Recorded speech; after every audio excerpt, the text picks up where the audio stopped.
السلام عليكم ورحمة الله وبركاته. أهلا بكل المتابعين، عاملين ايه؟ يا رب تكونوا بخير.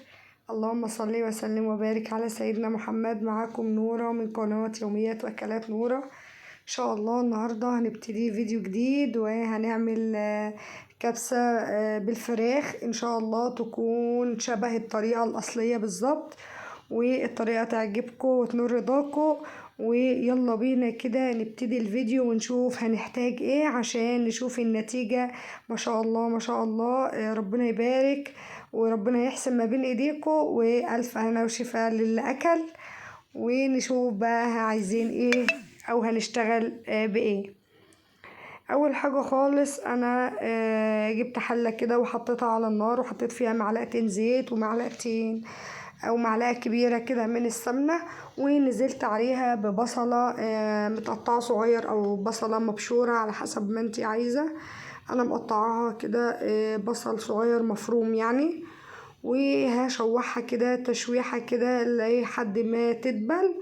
انا مش عايزاها تاخد لون خالص، يعني مش عايزاها تاخد لون، انا عايزاها بس تتشوح كده في السمنة لحد ما تاخد لون. وبعد كده هنزل عليها ب3 فصوص كده من التوم. طبعا انا عندي التوم مهروس ومفرز في الفريزر، فجبت منه نص مكعب صغير كده، يعني ما يعادل 3 فصوص من التوم. تمام. وبعد ما اشوحه كده مع البصل هنزل طبعا بالتوابل اللي هي الصحيحة، زي ورق لورا و ورق لورا ولومي اللي هو الليمون الناشف، وكمان عودين من القرفة الخشب او القرفة السيجار، ومعاهم كمان 3 وحدات من القرنفل الصحيح. تمام. وهقلبهم كده مع البصل والثوم كده لحد ما ريحتهم تطلع كده ويبقى ريحتهم تمام. تمام. انا كان عندي لومي واحدة ونص واحدة.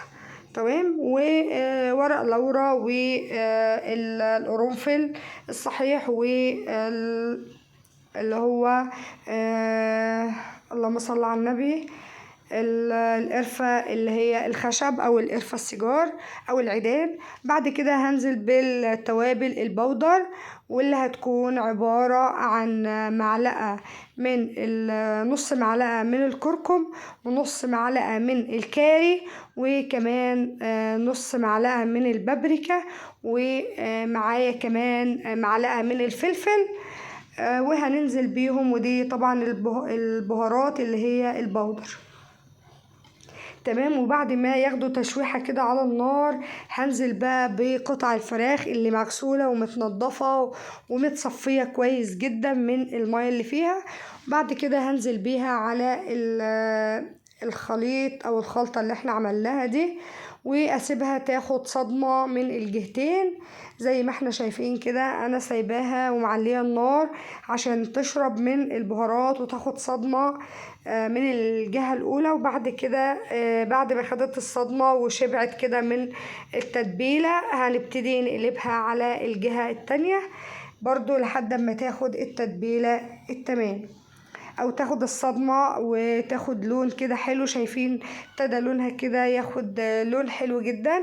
بعد كده هنزل عليها بطماطمايه مبشورة ومعلقة من الصلصة. تمام. طماطمايه واحدة بس مبشورة ومعلقة كبيرة كده من الصلصة، واقلبها مع الفراخ زي ما احنا شايفين كده بالظبط.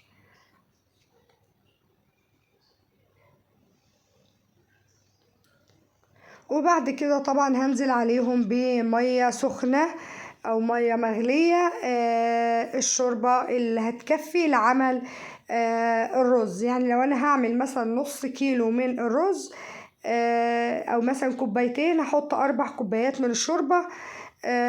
احط مثلا اعمل كوباية واحدة من الرز، احط كوبايتين من المية، وده الرز البسمتي مش الرز المصري.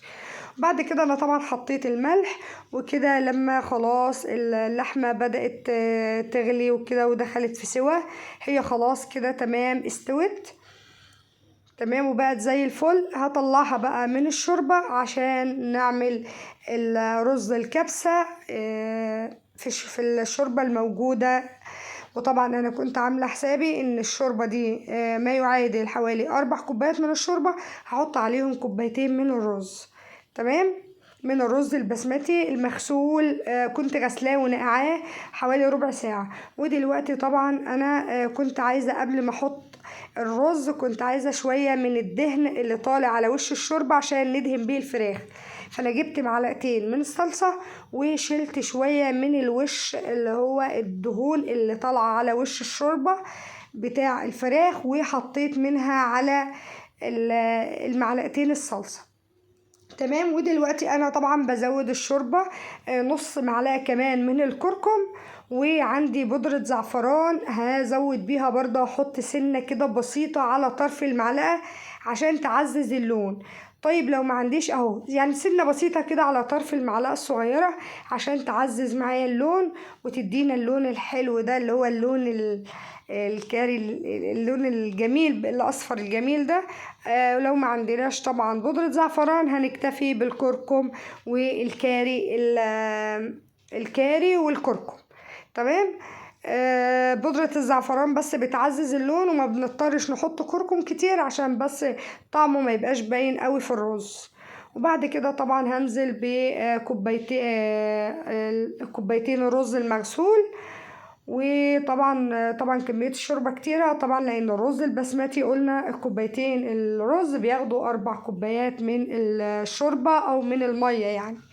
بعد كده بغطي عليه واسيبه لحد ما يتشرب المية كده وهنرجع له تاني. ودلوقتي طبعا جبت صينية ودهنتها كده بمادة دهنية سواء بقى زبدة سواء زيت اللي عندك.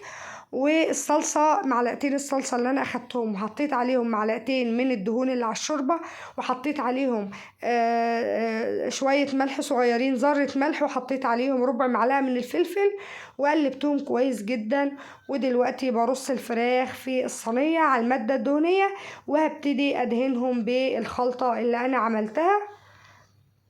هقول تاني الخلطة عبارة عن معلقتين من الصلصة وعليهم معلقتين من على وش الشوربة. طب لو انت نسيتي تاخدي معلقتين من الدهون اللي على وش الشوربة هتحط عليهم معلقتين من الزيت العادي خالص وشوية ملح وشوية فلفل اسمر صغيرين. وبعد كده طبعا هدهن الفراخ وادخلها الفرن لحد ما تاخد اللون اللي انتوا تحبوه او الدرجة اللي انتوا تحبوها في اللون وتتحمر كويس. دلوقتي عايزة اوريكم ان الرز خلاص اتشرب بالشوربة كلها، بس هو لسه طبعا لسه فيه شوربة بسيطة كده ما اتبخرتش كلها. باخده تقليبة كده بمعلقة خشب او بشوكة. وبعد كده بهدي عليه النار خالص خالص واسيبه لحد ما يشرب كل السوائل اللي فيه ويبقى مفلفل وتحفة جدا. اللهم بارك بقى ان شاء الله كده. الرز خلاص استوى والفراخ خدت اللون. دلوقتي طبعا شايفين هبتدي اغرف الرز في الطبق. ده طبعا وجبة الحلة الواحدة، هي كله في حلة واحدة، فراخ والرز وكله في حلة واحدة. تمام. هبتدي بقى اغرف الرز زي ما انتوا شايفين كده. لو انتوا بتحبوا المكسرات على الرز تقدروا بعد ما تغرفوا الرز تكونوا محمصين شوية مكسرات زبيب وسوداني ولوز ومحمصينهم كده على النار وتحطوهم على الرز. اما بالنسبة انا اصلا ما كانش عندي مكسرات وفي نفس الوقت الولاد عندي مش هياكلوا مكسرات مع الرز. تمام. فاكتفيت ان انا اغرف الرز بس. وطبعا الفراخ شايفين بعد ما اتحمرت في تحت الشواية حطيتها طبعا كده فوق الرز زي ما احنا شايفين كده. الفراخ مستوية جدا، قلبها ابيض مستوي، الرز مفلفل جدا ما شاء الله. اللهم بارك، حاجة كده من الاخر. ان شاء الله تعملوا الطريقة وتعجبكم وهي قريبة جدا من الطريقة الأصلية للكبسة، وإن شاء الله تعجبكم وتنول رضاكم وتعملوها وربنا يحسن ما بين إيديكم. ودلوقتي طبعا أنا غرفتها بالطريقة اللي انتوا شايفينها دي، طريقة عادي تقليدية. حطيت بس زهرت اللومي كده فوق وعود القرفة الخشب. ودلوقتي بوريها لكم كده من قريب ما شاء الله طعم الفراخ ولا اروع ولا احسن من كده. تمام. ولو انتوا حابين اقول لكم تاني عن البهارات سواء البهارات الصحيحة او البودرة اكتبوا لي في كومنتات وانا ان شاء الله باذن الله اقولها لكم او انزلها لكم في تعليق مثبت. ما شاء الله الرز مفلفل او زي ما احنا شايفين حبه حبه. بقول لكم ان هو تمام وطعمه مفيش احسن من كده. والفراخ هوريها لكم كمان تحفه جدا مستويه من قلبها، وقلبها ابيض كده واللون من بره تحفه جدا. شايفين ما شاء الله مستويه، بس هي عشان هي سخنه فانا مش عارفه اقطع منها حته كده عشان ادوقها معاكم. اهي شايفين ما شاء الله تحفه جدا، طعمها مفيش اروع ولا احسن من كده. ان شاء الله تجربوا الطريقه وتعجبكم، واشوفكم في فيديو جديد على خير.